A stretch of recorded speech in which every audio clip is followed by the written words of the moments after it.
दोस्तों, एक ऐसी कंपनी है जो कि आपको घर बैठे बैठे ठग रही है। मतलब हमारे पास ऐसे केस आए हैं कि रिटायर्ड कर्मचारी 60-60, 70-70 लाख उनको देते हैं। तो बहुत बड़ी चुनौती थी, लेकिन जो सबसे बड़ा जो ठगी का जो पोर्शन जा रहा है वो जा रहा है सेक्सटॉर्शन। और कहेंगे कि आपने इस तरह का वीडियो कॉल किया है और हम पुलिस में कंप्लेंट करेंगे, आप हमें पैसे दो नहीं। क्या टिप्स हैं जो फॉलो करें तो ये हमारे साथ होगा? इसके बारे में जानने के लिए मेरे और कार्तिक के इस बातचीत को सुने। आज की दुनिया में सबसे बड़ा अपराध हो गया है साइबर क्राइम, और आपको पता भी नहीं चलता कब आप ठगी के शिकार हो जाते हैं। ऐसे ठगों को पकड़ना बहुत जरूरी है, और ऐसे ही ठगों को पकड़ने के मामले में मास्टर हो चुके हैं भरतपुर रेंज के आईजी राहुल प्रकाश सर। आज हमारे साथ इस पॉडकास्ट में हैं।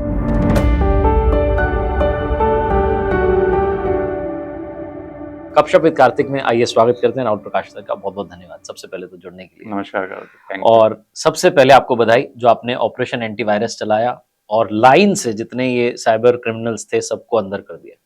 कितना मुश्किल रहा सर, थोड़ा बताएंगे कि किस तरीके से ये नहर के किनारे बैठ के फोन चलाते हैं और एक पूरा जो है ऑपरेशन चला रहे होते हैं भरतपुर में बैठ करके, पता नहीं कहाँ कहाँ ठगी कर रहे होते हैं। एक्चुअल में ये अपने आप में एक बहुत बड़ी चुनौती थी, और उसके साथ ही मुझे ये भी लगा कि पूरा जो राजस्थान है हमारा, ये आमतौर पे एक बड़ा ही शांत प्रदेश के तौर पे और अपराध रहित, अपराध मुक्त क्षेत्र के तौर पे जाना जाता है। बट ये जो साइबर क्राइम था और जिस तरीके से, जिस गति से ये बढ़ रहा था, पूरे भारत में राजस्थान की बदनामी का कारण बन रहा था। एक तरह का आप कह लो कलंक का धब्बा बन रहा था कि साहब साइबर क्राइम कहाँ होता है, तो राजस्थान में होता है। राजस्थान से पूरे भारत में साइबर क्राइम हो रहा है। तमिलनाडु, कर्नाटका, वेस्ट बंगाल, महाराष्ट्र, हर जगह से आपके पास कॉल आ रहे हैं कि साहब हमारे यहाँ इतने सारे साइबर क्राइम हो गए, ठगी हो गई, सेक्सटॉर्शन हो गया। और वो हुआ कहाँ से, तो आपके मेवात क्षेत्र से हो रहा है। तो बहुत बड़ी चुनौती थी, और सरकार की भी ये मंशा थी, पुलिस मुख्यालय की मंशा थी कि भाई इस पे अब कुछ होना चाहिए, अब अति हो गई। क्योंकि जामताड़ा जैसा हम लोग नाम सुनते हैं, और साइबर क्राइम, साइबर ठगी की अगर बात करें तो लोग उसको जामताड़ा से एसोसिएट करते हैं। जामताड़ा कभी नंबर 1 हुआ करता था साइबर क्राइम में, लेकिन सच्चाई ये हो गई थी कि डीग पूरे भारत में नंबर 1 पे पहुंच गया था साइबर क्राइम। तो इन स्थितियों को देखते हुए जब भरतपुर रेंज में मैंने ज्वाइन किया, तो मुझे लगा कि सबसे बड़ी प्रायोरिटी जो है एक रेंज आईजी के तौर पे, राजस्थान से इस अपराध को खत्म करना, और जो एक बदनामी की स्थिति हमारे लिए बन रही है उसको पूरी तरीके से समाप्त करना। राइट। तो उसको लेकर के हम लोगों ने बड़े ही तरीके से अपनी कार्य योजना बनाई, और उस क्षेत्र में जो भी डेटा था, एक्चुअल में वॉल्यूम इतना बड़ा था कि अगर आप उसमें डिले करो, अगर आप उसको धीरे धीरे करो, तो वो पता नहीं कितने दिनों में कम होता। इसीलिए हमने कार्य योजना जो बनाई वो बहुत ही व्यापक बनाई, और डे बाय डे हम लोग उसको कार्रवाई की, उसकी मॉनिटरिंग की, कोर्ट में उसको फॉलो किया, और फाइनली स्थिति इस स्तर तक हमने पहुंचाई कि आज जो 18% फरवरी में पूरे भारत का साइबर क्राइम डीग से होता था, आज वो 11% पे आ गया। मात्र 3 महीनों में लगभग 40% की कमी साइबर क्राइम में आई है डीग क्षेत्र से। तो ये मैं मानता हूं कि अपने आप में काफी संतोष का विषय है। अभी काफी काम बाकी है, लेकिन जो अभी हमें फल मिला है, जो हमें रिस्पॉन्स मिला है, वो काफी उत्साहवर्धक है। राइट। तो सवाल मेरा यही कि मेवात, जैसे आपने कहा कि जामताड़ा बनता जा रहा था, क्या इतिहास रहा है वहां का कि पहले से इस तरीके के जो है ठगी के मामले होते रहे, अलग अलग फॉर्म में होते रहे? किस फॉर्म में होते थे अगर पहले होते थे तो?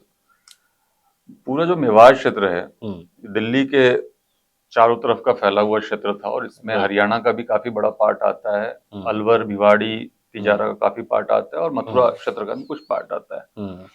यहाँ के पूरे क्षेत्र को मेवात के नाम से जाता था, और यहाँ के लोगों को मेवाती कहते हैं। मुगल काल से भी इसकी एक हिस्ट्री बताने में आती है कि पहले जो ठग शब्द था, वो जब दिल्ली से निकलते थे व्यापारी, दिल्ली से या आगरा से निकलते थे, तो रास्ते में एक ठग नाम से अपराधी होते थे, उनको ठग के नाम से जाना जाता था, जो कि व्यापारियों के साथ साथ चलते थे, उनसे दोस्ती कर लेते थे, मित्रता कर लेते थे, और मौका पड़ने पे वो अपने गले में रुमाल बांध के रखते थे, और मौका पड़ने पे उस रुमाल से उनका गला घोट करके उनकी हत्या करते थे, और उनका सारा सामान लेके चले जाते थे। तो ये ठग का एक तरह ठगी का इतिहास है, अगर दिल्ली के आसपास के क्षेत्र का आप देखें तो। धीरे धीरे जो मेवात का पूरा क्षेत्र था, वो एक टटलूबाजी शब्द से बड़ा बदनाम हुआ। टटलूबाजी जो था, उसमें मुख्य तौर पे सोने की नकली ईंट और सोने के नकली सिक्के ये बना करके और उसमें मुगल कालीन मोहरे स्टैंपिंग करके और जगह जगह पे ये फोन करते थे पूरे, वो भी सारे देश में किया करते थे, महाराष्ट्र, तमिलनाडु, बेंगलोर। और उनको ये कहते थे कि हमें जेसीबी से खुदाई में सोने की ईंट मिली है, अभी भी कुछ कर रहे हैं, संख्या बहुत कम हो गई, सोने की ईंट मिली है और उस ईंट को हम बेचना चाहते हैं, मार्केट में जाएंगे तो पुलिस हमें पकड़ लेगी, तो ये 50 लाख का सोना है, हम आपको 5 लाख में देना चाहते हैं। तो जो आदमी के मन में वो लालच वाला फैक्टर होता है उसको कल्टीवेट करके ये उनको बुला लेते थे मेवात में और बुला करके उनको उसका सैंपल देते थे। कॉर्नर्स पे असली सोने के थोड़े से टुकड़े लगा के रखते थे ईंट के, वो काट के उसको सैंपल चेक करने के लिए देते थे। जब वो व्यक्ति चेक करता है तो उसको बिल्कुल प्योर सोना पता चलता है, उसको लगता है यार इतना सस्ता प्योर सोना अगर हमें मिल रहा है, तो फिर अगले टाइम वहां पे तुरंत 40 लाख 50 लाख लेकर के आ जाता था। तो एक तरफ तो उनके पैसे छीन लेते, उसको भी बिठा लेते अपने पास, उसका अपहरण एक तरीके से कर लेते, उसके परिवार वालों को फोन करते और उसके अकाउंट में पैसे डलवाते और उसके एटीएम से और पैसे निकलवाते। ये टटलूबाजी का एक बहुत बड़ा नेटवर्क वहां पे फैला हुआ था। और अभी अगर आप देखेंगे तो ये जो साइबर क्राइम जो उस क्षेत्र में हो रहा है, इस टटलूबाजी का एक तरह से मॉडर्नाइज फॉर्म है कि लगभग अपराधी वही हैं और उन लोगों ने तरीका बदल दिया, मॉडस ऑपरेंडी बदल दिया है और उसकी अब वॉल्यूम बहुत बढ़ गया। पहले जितने लोग टटलूबाजी कर रहे थे उससे लगभग 100-200 गुना ज्यादा लोग ये साइबर क्राइम कर रहे हैं। तो क्या तरीका बदल दिया अभी, क्या किस तरीके से कर रहे हैं लोग? अभी ये स्थिति ये है कि आज के टाइम में हम लोग अपने बहुत सारे काम ऑनलाइन कर रहे हैं। मतलब शायद ही ऐसा कोई काम है जो ऑनलाइन नहीं कर रहे हो। आप अपने प्लेन की बुकिंग करा रहे हैं, आप अपने ट्रेन की बुकिंग करा रहे हैं, आप खाना मंगवा रहे हो, आप जूते चप्पल खरीद रहे हो, एग्जामिनेशन के फॉर्म भर रहे हो, मतलब सब कुछ आप ऑनलाइन कर रहे हो। तो ऑनलाइन चीजें हमारे जीवन से इतना जुड़ गया है कि इन्होंने उसको एक साधन बना लिया।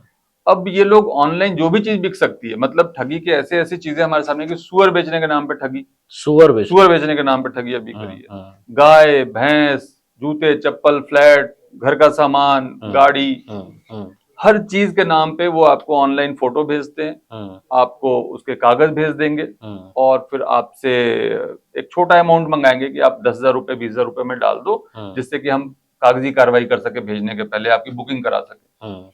और आपको लगता है ठीक है यार, अपने को 15 लाख की गाड़ी अगर मिल रही है 3 लाख में, तो 15,000 भेजने में कोई दिक्कत नहीं, आप तुरंत भेज देते हो बिना ज्यादा सोचे समझे, वेरीफाई किए, और उसके बाद वो आपको वहां पे डिस्कनेक्ट कर देंगे, किसी दूसरे से वही ठगी करेंगे। तो इस तरीके से लोग ठगी कर रहे हैं। लेकिन जो सबसे बड़ा जो ठगी का जो पोर्शन जा रहा है वो जा रहा है सेक्सटॉर्शन। क्या होता है उसमें एग्जैक्टली? सेक्सटॉर्शन ठगी का एक बाद में आया हुआ रूप है और ये बहुत ही खतरनाक है। और इसमें जो जिस व्यक्ति के साथ ठगी हो रही है उसमें से कुछ लोगों ने आत्महत्या किया है, सुसाइड किया है।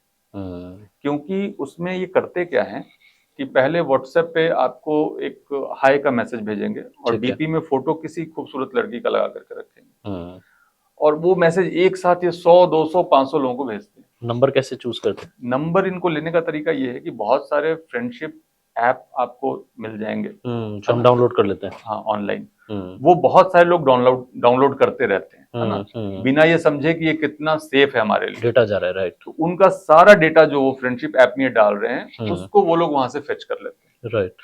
और वो फेच करने के बाद उनके पास व्हाट्सएप पे उनके नंबर होते हैं और साथ में उनकी फोटो भी होती है, तो बड़े आसानी से देख लेते हैं कि हाँ ये आदमी कैसा लग रहा है देखने में, और फिर ये उसको मैसेज भेजते चले जाते हैं व्हाट्सएप पे।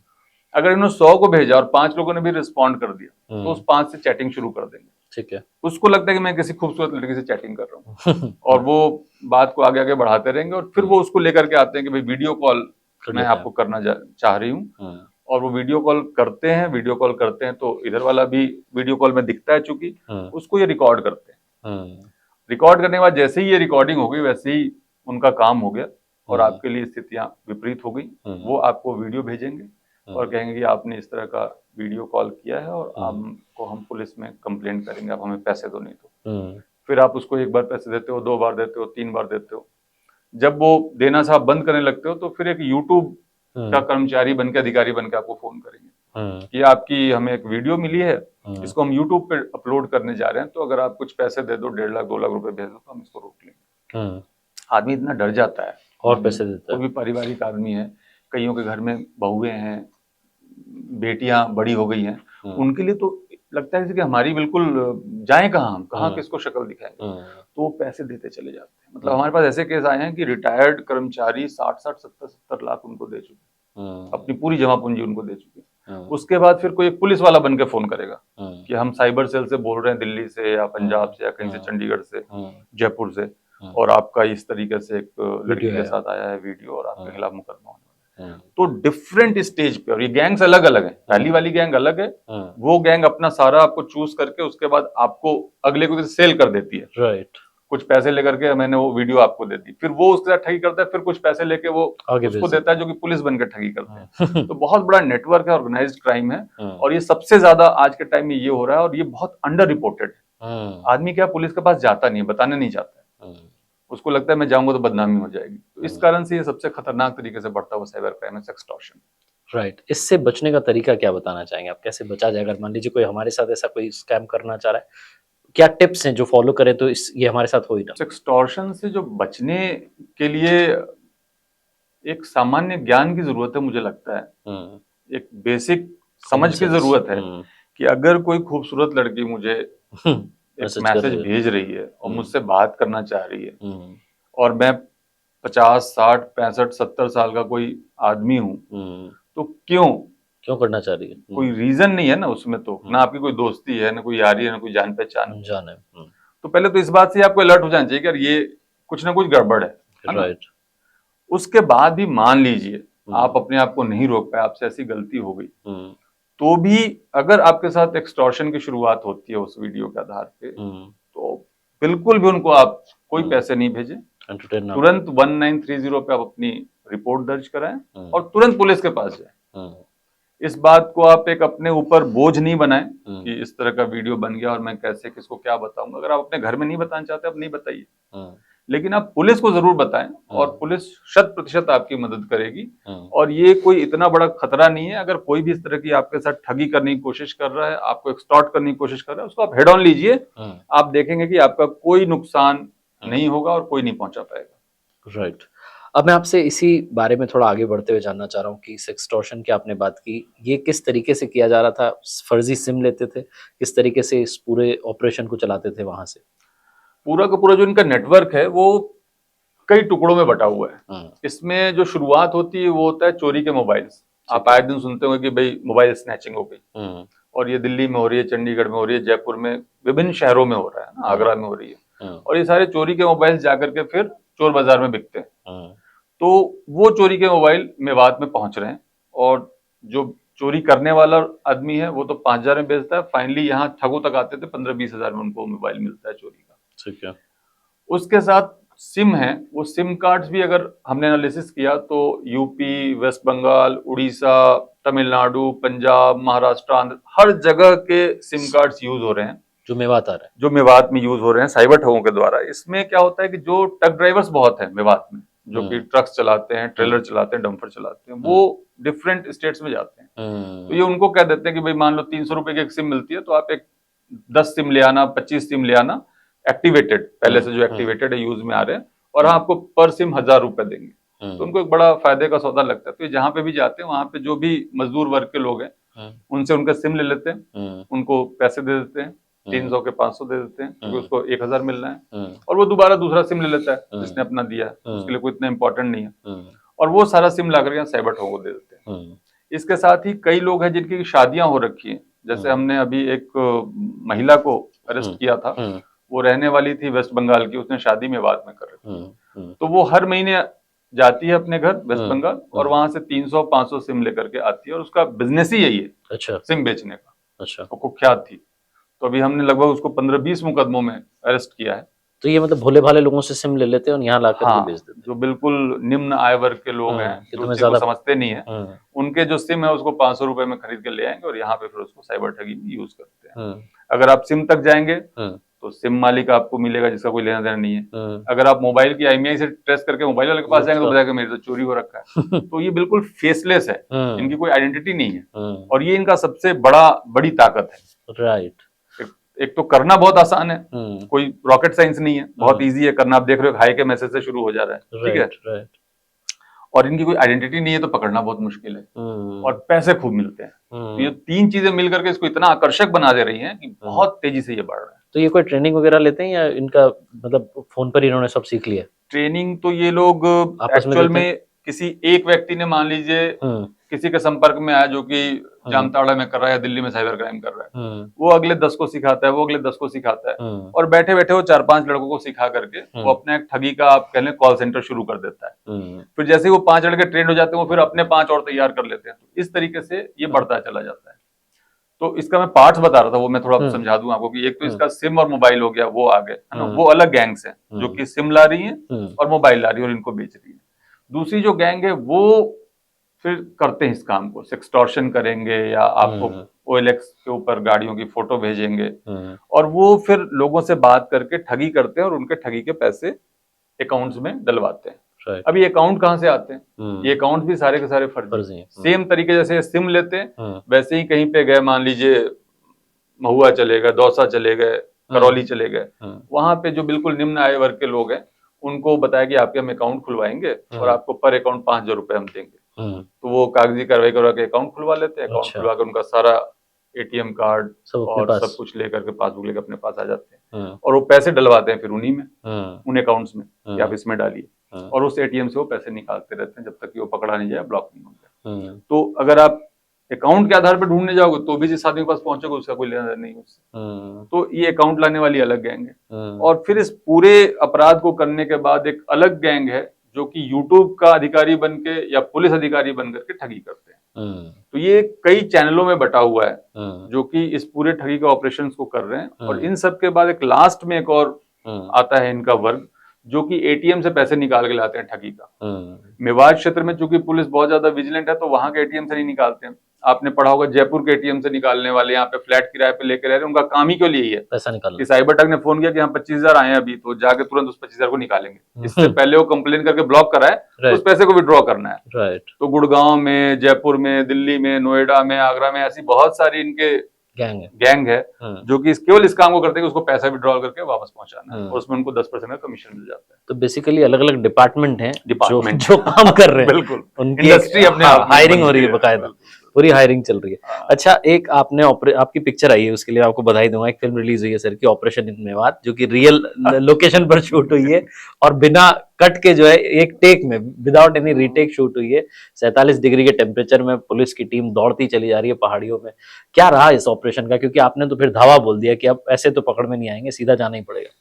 इसमें जो तरीका है पूरा काम करने का, वो बेसिकली जो मीडिया में रिपोर्ट आई थी और जो ऑपरेशन दिखा था, वो ऑपरेशन हर दिन हो रहा है वहां। अच्छा, डेली हो रहा है? डेली हो रहा है, कोई भी दिन ऐसा नहीं जबकि वो ऑपरेशन नहीं हो रहा है। उसका तरीका हमने यही निकाला, क्योंकि मैंने बताया कि वॉल्यूम इतना बड़ा था कि अगर हम इसको रुक रुक के टुकड़ों में धीरे धीरे करने की सोचते तो पता नहीं ये कब कितना 5 वर्षीय 10 वर्षीय कार्यक्रम बन जाता। तो हमें ये था कि यार इसको एक बार जितना बड़ा ये समस्या है उतनी ही बड़ा प्रयास होना चाहिए, राइट, है ना। तो उसके लिए हमने ये शुरू किया कि हमने बीट लेवल पे, जो हमारे थानों को डिफरेंट पार्ट्स में बांटते हैं उसको बीट कहते हैं, राइट। एक एक बीट में 2-2 3-3 गांव आते हैं। तो हमने अपने मुखबिरों की सहायता से, जो इन्फॉर्मर्स होते हैं, कि भाई कौन कौन किस प्रकार का साइबर क्राइम कर रहा है, सिम लाने वाला कौन है, मोबाइल लाने वाला कौन है, अकाउंट लाने वाला कौन है, वो अश्लील वीडियो लाने वाले कौन है, करने वाले कौन है, यूट्यूब वाले कौन है, वो सारी हमने लिस्टिंग विलेज वाइज कराई। ये सब वही रहते हैं, सारे डिपार्टमेंट सब वही रहते हैं। अच्छा, सब वही रहते हैं, रहने वाले वहीं के, जाकर के अगर फ्लैट लेकर रह भी रहे हैं, जयपुर सिम लेके आ भी रहे हैं, तो बाहर जाके वापस आ रहे हैं। तो हमने एक तो उनकी लिस्टिंग कराई। लिस्टिंग के साथ हमने क्या किया कि एक पोर्टल है जिसमें कि जो साइबर क्राइम होता है और जो रिपोर्ट होता है 1930 हेल्पलाइन पे, वहां से हमें उसकी एग्जैक्ट लैटलॉन्ग मिलता है कि ये कॉल गया कहाँ से था। तो फोन नंबर फर्जी है, IMEI फर्जी है, सब कुछ फर्जी है, लेकिन वो लोकेशन सही है। तो हम लोग ये देखते हैं कि मान लीजिए किसी A विलेज में लोकेशन आ रही है 15 फोन की, और हमने जो लिस्ट बनाई है उसमें 15, 20, 25 लड़के जो हैं वो ये हैं जो कि वहां पे साइबर क्राइम करते हैं। तो अर्ली मॉर्निंग या दोपहर के बाद, जो भी हमें टाइम उनके लिए ठीक लगता है, कई बार ये दोपहर के बाद भी पकड़ में आने की संभावना होती है, जब पेड़ के नीचे कहीं पे घर के पीछे छुप कर रहे होते हैं या नहर के किनारे बैठ के कर रहे होते हैं। उस वक्त हम लोग पूरे गांव को घेरते हैं, कॉर्डन करते हैं और फिर सर्च करते हैं, सबकी तलाशी लेते हैं जो भी संदिग्ध हैं। और उसमें उनके पास जब मोबाइल फोन मिलते हैं और मोबाइल फोन को चेक करते हैं तो हमें उसमें बहुत सारे एविडेंस मिल जाते हैं। उसमें मनी ट्रांजैक्शन का मिल जाता है, QR कोड मिल जाता है, अश्लील वीडियोस मिल जाते हैं, चैट्स मिल जाते हैं अश्लील वाले। उससे पता चलता है कि ये 15 लड़के जो है अभी इस काम को कर रहे थे। और फिर हम उन पे एफआईआर दर्ज करते हैं, उनको थाने पे लेकर के आते हैं और फर्दर इन्वेस्टिगेशन करके पूरे साक्ष्य जुटाते हैं और फिर उनको कोर्ट में पेश करते हैं। तो ये पूरा रोज का तरीका जो आप देख रहे थे कि जिस तरीके से फोर्स जा रही है वो लगभग 50-55 का रोज रेड जो है वो किसी न किसी गांव में हम लोग कर रहे हैं वहां पे। ऑपरेशन एंटीवायरस आपने इसको नाम दिया और जब आप भरतपुर रेंज में पहुंचे तो आपने एक नंबर अपना ट्वीट कर दिया था, अब तो एक्स हो गया, पोस्ट कर दिया था आपने। तो आपने उसमें बताया कि मेरा नंबर है, आपको कोई भी साइबर क्रिमिनल की जानकारी देनी है मुझे। ये नंबर आपने जब लीक कर दिया अपना खुद का ही, तो कितने आपके पास में आए हैं जो केसेस हैं? एक्चुअल में जो मैंने आपको बताया कि हमने जो पहला काम किया था वो इनकी डायरेक्टरी बनाने का किया था, विलेज वाइज लिस्टिंग करना है कि भाई कौन कौन कहाँ कहाँ साइबर क्राइम कर रहा है। और मेवात में ये साइबर क्राइम कंसंट्रेटेड है, लेकिन मेवात का हर आदमी तो क्रिमिनल नहीं है। राइट। हर मेवाती क्रिमिनल नहीं है, बहुत सारे ऐसे लोग हैं जो कि वहां पे उनके इस अपराध से परेशान है, चाहते हैं कि खत्म हो, चाहते हैं खत्म हो, चाहते हैं कि बदनामी का, क्योंकि मेवात से जाने पे ही, जैसे मैं कह रहा हूँ कि राजस्थान के लिए कलंक था, वैसे ही वो कहते हैं साहब हम कहीं भी जाके किसी होटल पे बैठते हैं, किसी दुकान में बैठते हैं, आगरा जाते हैं, कोई पूछता है कहाँ से हो, अगर हम मेवात बता दें तो हमें संदेह की नजर से देखते हैं। तो हमारे लिए भी एक बहुत बड़ा ये चुनौती है, एक धब्बा है। तो वैसे बहुत सारे लोग हैं जो कि चाहते हैं कि अपराध खत्म हो, और जो लोग वहां पे अपराध करें उन्होंने देखा कि कल जिनके पास झोपड़ी थी आज वहां पे उसका 3 मंजिला मकान बना हुआ है, आज वो लेटेस्ट मोबाइल फोन यूज कर रहा है, आईफोन 15 आपके सबके हाथ में मिल जाएगा, उनके पास वर्ना के लेटेस्ट मॉडल मिल जाएंगे, क्रेटा के लेटेस्ट मॉडल मिल जाएंगे।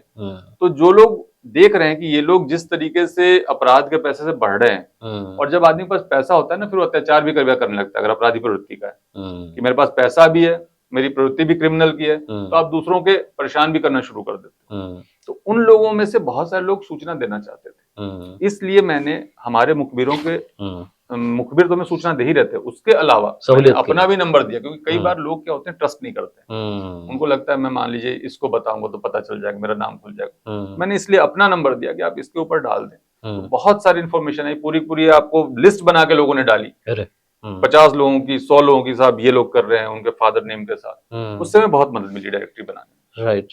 अब थोड़ा सा मैं आगे बढ़ता हूँ और ये बात करता हूँ कि चैलेंजिंग और रहने वाला है आगे, या आप कह रहे हैं कि बहुत हद तक ऑपरेशन एंटीवायरस सक्सेसफुल हो चुका है?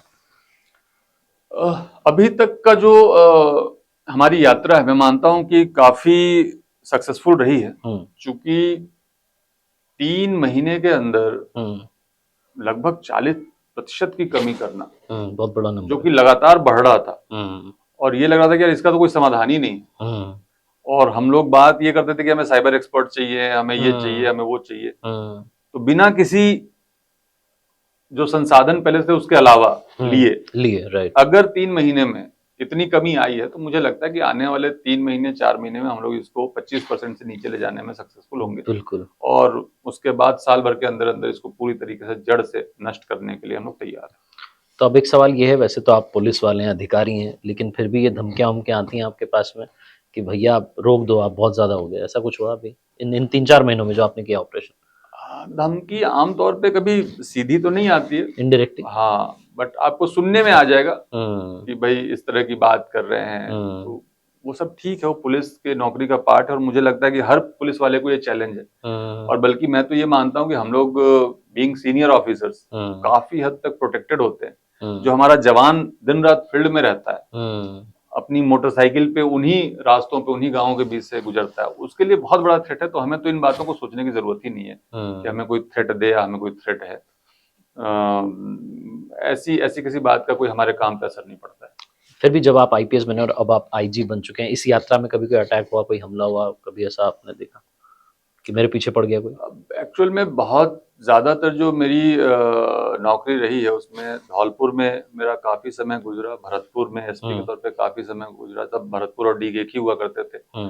अलवर में मेरा काफी समय गुजरा, तब भी ये अलवर, भिवाड़ी, बैरोड सब एक ही हुआ करते थे। तो ये सारा का सारा जो राजस्थान का सबसे क्राइम प्रोन एरिया है वो उस तरीके का ही है। और उसमें 2-3 बार ऐसे मौके आए जबकि जिन लोगों का इंट्रोगेशन हुआ उसमें बात निकल के आई, और पड़ोसी राज्यों से भी इस तरह के हमारे पास लिखित में सूचनाएं आई कि भाई आपके फैमिली से किसी को किडनैप करने की प्लानिंग कर रहे हैं या इस तरह की बातें कर रहे हैं। तो वैसी चीजें आती रही हैं, कभी कई बार आमना सामना हुआ, कई बार आमने सामने की फायरिंग भी हुई। बट मुझे ये लगता है कि जब आप पुलिस के जॉब को चुनते हो तो इन चीजों को साथ में आप चुन लेते हो कि ये मेरे काम हो का गई। हिस्सा है और ये मेरे सामने होगा, और उसके लिए आप तैयार होते हो तभी आप इस जॉब में आते मैं आपसे अब ये जानना चाह रहा हूँ कि एक इतने बड़े हाई प्रोफाइल केस के बारे में हमने बात की, साथ ही जो देश भर में जो क्राइम हो रहा है उसको आपने ख़त्म किया है, साइबर क्राइम की हम बात कर रहे हैं। कितने सारे ऐसे केसेस होंगे जो कि लोगों के बीच में हैं, अखबारों में आ रहे हैं, लोग उनको लेकर के डर जाते हैं, उनसे डरे ना, पुलिस के पास पहुँचे, आप क्या कहना चाहेंगे लोगों से?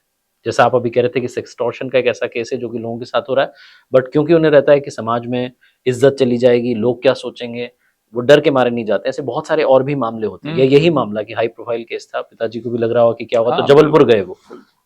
एक्चुअली व्यवस्था में भरोसा रखना बहुत ज़रूरी है। हुँ, और जैसे अगर आप अपना खुद का एक्सपीरियंस देखिए हुँ, कि आपको अगर आप इलाज कराने जाते हो और बीमार नहीं हो हुँ, आप, हुँ, और आपको अगर डॉक्टर पे भरोसा नहीं है, हुँ, तो आप इलाज करा ही नहीं पाओगे, हुँ, है ना?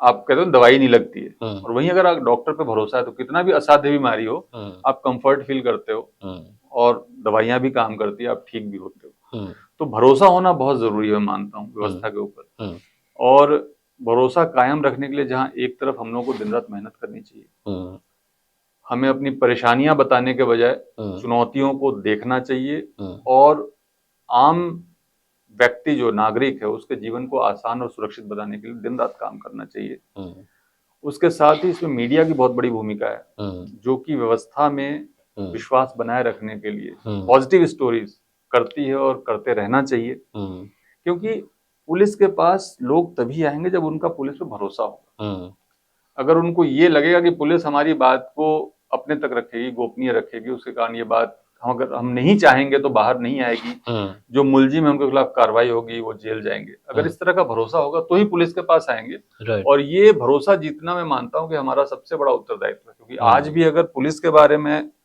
कहीं किसी मंच पे बात होता है तो पहला हुँ, जो बात शुरू होती है वो क्वेश्चन मार्क से शुरू होता है, हुँ, हुँ, और एक तरह का इंप्रेशन ऐसा जाता है कि इमेज ऐसी जाती है जैसे कि पुलिस में कोई सुनवाई नहीं होती, हुँ, पुलिस में न्याय नहीं मिलता। हुँ, जबकि मैं ऐसा नहीं मानता हूँ, स्थिति ऐसी कतई नहीं है, बिल्कुल इसकी विपरीत है। हुँ, लेकिन अगर ऐसी इमेज बनी है तो हुँ, हमें और ज़्यादा मेहनत करनी पड़ेगी, हुँ, और साथ में मैं मानता हूँ कि जो मीडिया वाला प्लेटफ़ॉर्म है, उसको हुँ, भी इस बात को बताना पड़ेगा कि पुलिस की बहुत सारे पॉज़िटिव काम हैं, हुँ। उसको देख कर के पुलिस के सही इमेज को आप समझें और बनाएँ।